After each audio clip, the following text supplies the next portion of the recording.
ನಾನು ಸೇರಿದಂತೆ ಬಹುತೇಕ ವೀಕ್ಷಕರನ್ನ ಕಾಡ್ತಾ ಇರುವಂಥ ಒಂದು ಯಕ್ಷ ಪ್ರಶ್ನೆ ಅಂದರೆ, ಅಲ್ಲ ಗುರು, ಈ ಸ್ಪಂದನ ಅವರಿಗೆ ವೋಟ್ ಹಾಕಿ ಉಳಿಸ್ತಾ ಇರುವಂಥ ಆ ಜನ ಯಾರು? ಯಾಕಾದರೂ ಅವರು ಬಿಗ್ ಬಾಸ್ ಮನೆಯಲ್ಲಿದ್ದಾರೆ? ಇಷ್ಟು ದಿನ ಹೇಗೆ ಸೇವ್ ಆಗ್ತಾ ಇದ್ದಾರೆ? ಅವರನ್ನ ಸೇವ್ ಮಾಡ್ತಾ ಇರೋದು ಯಾರು? ಯಾವ ಕಾರಣಕ್ಕೆ ಸೇವ್ ಮಾಡ್ತಾರೆ? ಅಲ್ಲ, ಬಿಗ್ ಬಾಸ್ ಮನೆಯಲ್ಲಿ ಅವರು ಏನು ಕಡಿದು ಕಟ್ಟೆ ಹಾಕಿದ್ದಾರೆ? ಇದು ಸಾಕಷ್ಟು ಜನರನ್ನ ಕಾಡುವಂಥ ಪ್ರಶ್ನೆ. ನನ್ನನ್ನು ಕೂಡ ಪ್ರತಿದಿನ ಎಪಿಸೋಡ್ ನೋಡುವಂಥ ಸಂದರ್ಭದಲ್ಲಿ ಕಾಡುವಂಥ ಪ್ರಶ್ನೆ. ಇಷ್ಟು ದಿನ ನಾನು ಕೂಡ ಸ್ಪಂದನ ಏನೋ ಇದ್ದಾರೆ, ಯಾರ್ದೋ ದಯದಿಂದ ಬಿಗ್ ಬಾಸ್ ಮನೆಯಲ್ಲಿ ಇದ್ದಾರೆ ಅಂತ ಅಂದ್ಕೊಂಡು ಸುಮ್ಮನೆ ಆಗಿದ್ದೆ. ಆದರೆ ನಿನ್ನೆಯ ಎಪಿಸೋಡ್ ನೋಡಿದ ಬಳಿಕ ಆಕೆಯ ಬಗ್ಗೆ ಇದ್ದಂಥ ಒಂದು 5% ಕನ್ಸರ್ನ್ ಕೂಡ ನಿನ್ನೆಯಿಂದ ಇಲ್ಲ ಅನ್ನೋ ಹಾಗಾಯಿತು. ಅಷ್ಟು ಚೀಪಾಗಿ ಆಕೆ ನಿನ್ನೆ ಬಿಹೇವ್ ಮಾಡಿದ್ರು. ಒಬ್ಬ ಸೆಲೆಬ್ರಿಟಿ ಅಂತ ಅನ್ನಿಸ್ಕೊಂಡಂತಹ ಒಬ್ಬ ವ್ಯಕ್ತಿಗೆ ಒಂದು ಸಣ್ಣ 5% ಆದರೂ ಹ್ಯುಮ್ಯಾನಿಟಿ ಇರಬೇಕು. ಆದರೆ ಅದನ್ನೂ ಕೂಡ ಮರೆತು ನಿನ್ನೆ ಸ್ಪಂದನ ಬಿಹೇವ್ ಮಾಡಿದ್ರು. ಕಾವ್ಯ ಕೂಡ ಹೊರತಾಗಿಲ್ಲ, ಆದರೆ ಸ್ಪಂದನ ಅವರಿಗಿಂತ ಸ್ವಲ್ಪ ಬೆಟರ್ ಅನ್ನೋ ರೀತಿಯಲ್ಲಿದ್ದರು ಕಾವ್ಯ. ಆದರೆ ಸ್ಪಂದನ ತನ್ನ ವ್ಯಕ್ತಿತ್ವ ಏನು ಅನ್ನೋದನ್ನು ಕೋಟ್ಯಾಂತರ ಕನ್ನಡಿಗರಿಗೆ ನಿನ್ನೆ ತೋರಿಸ್ಕೊಟ್ಟಿದ್ರು. ಬಿಗ್ ಬಾಸ್ ಮನೆಯಲ್ಲಿ ಇನ್ನು ಅವ್ರು ಇರಬೇಕಾ ಅಂತ ಜನ ಪ್ರಶ್ನೆಯನ್ನು ಮಾಡ್ತಾ ಇದ್ರು. ನಿಮಗೆಲ್ಲ ಗೊತ್ತಾ ಇದೆ, ಬಿಗ್ ಬಾಸ್ ಮನೆಯಲ್ಲಿ ಟಾಸ್ಕ್ ವಿಚಾರದಲ್ಲಿ ಸ್ಪಂದನ ಝೀರೋ, ಅಡುಗೆ ಮನೆ ವಿಚಾರಕ್ಕೆ ಬಂದಾಗ ಝೀರೋ.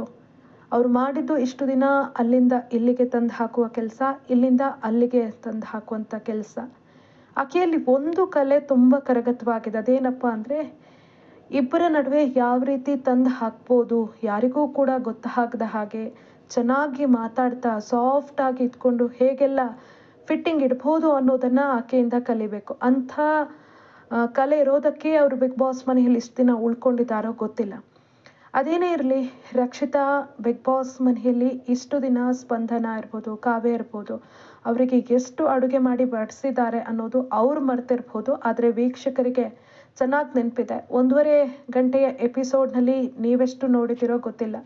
ಆದರೆ ಈ ಸೀಸನ್ ಆರಂಭ ಆದಾಗಿನಿಂದಲೂ ಕೂಡ ನಾನು ಬಹುತೇಕ ಲೈವ್ ಟೆಲಿಕಾಸ್ಟನ್ನು ನೋಡ್ತೀನಿ. ಕಂಟೆಂಟ್ ಕೊಡೋದಕ್ಕೋಸ್ಕರ ನೋಡಲೇಬೇಕಾಗತ್ತೆ. ಈ ಸಂದರ್ಭದಲ್ಲಿ ಬಹುತೇಕ ರಕ್ಷಿತಾ ಶೆಟ್ಟಿ ಕಳೆದಿದ್ದು ಕಿಚನಲ್ಲಿ. ನಾನು ಯಾಕೆ ಬರೀ ರಕ್ಷಿತಾ ಶೆಟ್ಟಿ ಅವರ ವಿಡಿಯೋಗಳನ್ನು ಮಾಡ್ತೀನಿ ಅನ್ನೋದು ಇದೇ ಕಾರಣ.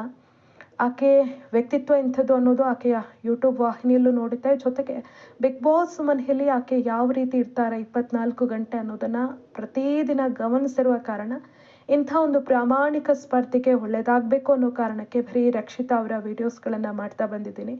ಪ್ರಾಮಾಣಿಕತೆ ಗೆಲ್ಲಬೇಕು, ಹಾಗೇನೆ ಯಾರಿಗೆ ಅಗತ್ಯ ಇದೆಯೋ ಗೆಲುವಿನ ಅಂಥವರು ಬೆಳಿಬೇಕು ಅನ್ನೋ ಕಾರಣಕ್ಕೆ ಈ ವಿಡಿಯೋವನ್ನು ಮಾಡ್ತಾ ಇದ್ದೀನಿ. ರಕ್ಷಿತಾ ಪರವಾಗಿ ಮಾತ್ರ. ಗಿಲ್ಲಿ ಅವರು ಗೆದ್ದರೂ ಕೂಡ ಯಾವುದೇ ರೀತಿಯಾದಂಥ ಬೇಜಾರಿಲ್ಲ.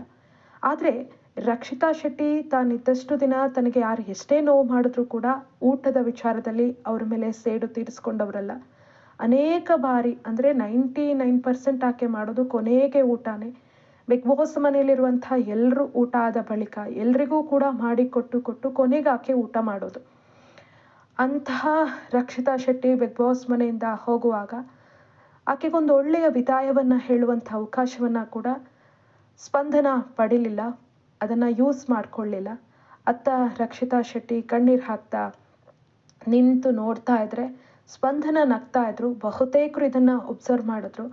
ಸ್ಪಂದನ ಅವರ ಮನಸ್ಥಿತಿ ಎಂಥದ್ದು ಅನ್ನೋದು ಅಲ್ಲಿ ತೋರಿಸಿತ್ತು. ಒಂದಷ್ಟು ಅಭಿಮಾನಿಗಳನ್ನು ಏನು ಈ ಶೋ ಮೂಲಕ ಸ್ಪಂದನ ಸಂಪಾದಿಸಿದ್ರು, ಆ ಅಭಿಮಾನಿಗಳು ಕೂಡ ಇನ್ಮೇಲೆ ಸ್ಪಂದನ ಅವರಿಗೆ ಸಪೋರ್ಟ್ ಮಾಡಲ್ಲ. ಎಲ್ರಿಗೂ ಕೂಡ ಅಷ್ಟರ ಮಟ್ಟಿಗೆ ಬೇಜಾರಾಗಿರುತ್ತೆ. ಅದೇ ಸ್ಪಂದನ ಅನೇಕ ಬಾರಿ ಸೋತಾಗ, ಅನೇಕ ಬಾರಿ ಬಿಗ್ ಬಾಸ್ ಮನೆಯಲ್ಲಿ ಆಕೆಗೆ ಆಗದೇ ಇದ್ದಂಥ ಸಂದರ್ಭದಲ್ಲಿ ಆಕೆಗೆ ನೆರವು ಕೊಟ್ಟಿದ್ದಾರೆ ರಕ್ಷಿತಾ. ಯಾವತ್ತೂ ಕೂಡ ಸ್ಪಂದನ ಹಾಗೆ ಕಾವ್ಯ ಅವರನ್ನು ರಕ್ಷಿತಾ ಟಾರ್ಗೆಟ್ ಮಾಡಿದವರಲ್ಲ. ಯಾವಾಗ ನಿರಂತರವಾಗಿ ಬ್ಯಾಕ್ ಟು ಬ್ಯಾಕ್ ಸ್ಪಂದನ ಹಾಗೆ ಕಾವ್ಯ ರಕ್ಷಿತಾ ಅವರನ್ನು ನಾಮಿನೇಟ್ ಮಾಡ್ತಾರೋ ಅವತ್ತಿಂದ ರಕ್ಷಿತಾ ಅವ್ರ ಮೇಲೆ ಅಸಮಾಧಾನ ಹೊರಹಾಕಿದ್ದೆ ಹೊರತು ಅದಕ್ಕಿಂತ ಮುಂಚೆ ಯಾವತ್ತೂ ಕೂಡ ಅವರನ್ನು ಟಾರ್ಗೆಟ್ ಮಾಡಿಲ್ಲ. ಅದರಲ್ಲೂ ಕೂಡ ಕಾವ್ಯ ಅವರ ಪರವಾಗಿ ಧ್ವನಿ ಎತ್ತಿದವರು ಇದೇ ರಕ್ಷಿತಾ. ಯಾವತ್ತೂ ಕೂಡ ಗಿಲ್ಲಿ ಕಾವ್ಯ ಫ್ರೆಂಡ್ಶಿಪ್ ಮಧ್ಯೆ ಫಿಟ್ಟಿಂಗ್ ಇಡುವಂಥ ಕೆಲಸವನ್ನು ಕೂಡ ಮಾಡಿಲ್ಲ. ಅದೆಲ್ಲವೂ ಕೂಡ ಕಾವ್ಯ ಅವರಿಗೆ ಚೆನ್ನಾಗಿ ಗೊತ್ತಿತ್ತು. ಅಟ್ಲೀಸ್ಟ್ ಹೋಗುವಾಗ ನಿನ್ಗೆ ಒಳ್ಳೇದಾಗಲಿ, ಇನ್ನೊಮ್ಮೆ ಸಿಗೋಣ ಅಂತಾದರೂ ಹೇಳ್ಬೋದಿತ್ತು. ಆದರೆ ಅದು ಯಾವುದನ್ನೂ ಕೂಡ ಆ ಇಬ್ಬರು ಮಾಡೋದಿಲ್ಲ. ಅದರಲ್ಲೂ ಕೂಡ ಸ್ಪಂದನ ಧನುಷ್ ಹೇಳ್ತಾ ಇದ್ದಂಥ ಸಂದರ್ಭದಲ್ಲಿ ಅಲ್ಲೂ ಕೂಡ ಹುಳಿ ಹಿಂಡುವಂಥ ಕೆಲಸವನ್ನ ಮಾಡ್ತಾರೆ. ಧನುಷ್ ಹೇಳ್ತಾರೆ, ಆಕೆ ಅಳ್ತಾ ಇದ್ರೆ ನನಗೂ ಕೂಡ ಬೇಜಾರಾಯಿತು, ಅಳು ಬಂತು ಅಂತ. ಆಗ ಸ್ಪಂದನ ಹೇಳ್ತಾರೆ, ಆಕೆ ಹೇಳಿದ ಮಾತು ಇವಾಗ ಯಾವ ರೀತಿ ಆಯಿತು ಗೊತ್ತಾಯ್ತಾ ಅಂತ. ಅಂದರೆ ರಕ್ಷಿತಾ ಹೇಳಿದ್ರು, ನನ್ನ ಜನ ನನಗೆ ಸಪೋರ್ಟ್ ಮಾಡ್ತಾರೆ ಅನ್ನೋ ರೀತಿಯಲ್ಲಿ ಹೇಳಿದ್ರು. ಅದನ್ನಿಲ್ಲಿ ಅವ್ರು ಹೇಳ್ತಾರೆ ಏನು ಅಂದರೆ, ಹಾಗಾದರೆ ಈಗ ಅವರ ಜನ ಸಪೋರ್ಟ್ ಮಾಡಿಲ್ವಾ, ಈಗ ರಕ್ಷಿತಾ ಅವರನ್ನು ಕೈ ಬಿಟ್ರ ಅನ್ನೋ ರೀತಿಯಲ್ಲಿ ಮಾತನಾಡ್ತಾರೆ. ಆದರೆ ಸ್ಪಂದನನಿಗೆ ಗೊತ್ತಿಲ್ಲ ಹೊರಗಡೆ ರಕ್ಷಿತಾ ಅವರಿಗೆ ಯಾವ ರೇಂಜ್ಗೆ ಸಪೋರ್ಟ್ ಇದೆ, ಯಾವ ರೇಂಜ್ಗೆ ಅವರು ಅಭಿಮಾನವನ್ನು ಗಳಿಸಿದ್ದಾರೆ ಅಂತ. ಇದ್ಯಾವುದರ ಅರಿವಿಲ್ಲದೆ ತಮ್ಮ ವರ್ತನೆಯನ್ನು ಅವರು ತೋರಿಸ್ಕೊಟ್ರು, ಯಾವ ರೀತಿ ಮನಸ್ಥಿತಿಯನ್ನು ನಾನು ಹೊಂದಿದ್ದೀನಿ ಅಂತ. ನಿನ್ನೆ ಸ್ಪಂದನ ಅವರು ಬಿಹೇವ್ ಮಾಡಿದ್ದು ನಿಜಕ್ಕೂ ಅವರಿಗೆ -ಪಾಯಿಂಟ್. ಮುಂದಿನ ದಿನಗಳಲ್ಲಿ ಬಿಗ್ ಬಾಸ್ ಮನೆಯಿಂದ ಸುಲಭವಾಗಿ ಹೊರಕ್ಕೆ ಹೋಗೋದಕ್ಕೆ ಅವರಿಗೆ ನಿನ್ನೆಯ ವರ್ತನೆ ದಾರಿ ಮಾಡಿಕೊಡುತ್ತೆ ಅನ್ನೋದು ಎಲ್ರಿಗೂ ಕೂಡ ಗೊತ್ತಿದೆ. ಬಿಗ್ ಬಾಸ್ ಮನೆಯಲ್ಲಿ ಬರೀ ನೆಪಗಳನ್ನು ಹೇಳ್ತಾ ವೇಸ್ಟ್ ಬಾಡಿಯಾಗಿ ಇರುವವರು ಸ್ಪಂದನ. ಅಂಥವ್ರು ಯೋಚನೆ ಮಾಡಬೇಕಾಗಿತ್ತು, ಇಷ್ಟು ಸ್ಟ್ರಾಂಗ್ ಆಗಿರುವಂತಹ ಸ್ಪರ್ಧಿ ಹೋಗಿದ್ದಾರೆ ಅಂದರೆ ನಾನೇನು ಮಾಡ್ತಾ ಇದ್ದೀನಿ ಅಂತ. ಆದರೆ ಅದೆಲ್ಲವನ್ನ ಮರೆತು ಸ್ಪಂದನ ತುಂಬ ಚೀಪಾಗಿ ಬಿಹೇವ್ ಮಾಡ್ತಾರೆ. ಹೋದ ಬಳಿಕ ಕೂಡ ಆಕೆಯ ಬಗ್ಗೆ ನೆಗೆಟಿವನ್ನೇ ಮಾತಾಡ್ತಾರೆ. ಇದು ವೀಕ್ಷಕರಿಗೆ ಬೇಜಾರು ಮೂಡಿಸಿದೆ. ಸ್ಪಂದನ ಅವರ ವ್ಯಕ್ತಿತ್ವ ನಿನ್ನೆಯ ಎಪಿಸೋಡ್ನಲ್ಲಿ ರಿವೀಲ್ ಆಗಿದೆ ಅಂತ ಸಾಕಷ್ಟು ಜನ ಅಭಿಪ್ರಾಯವನ್ನು ವ್ಯಕ್ತಪಡಿಸ್ತಾ ಇದ್ದಾರೆ.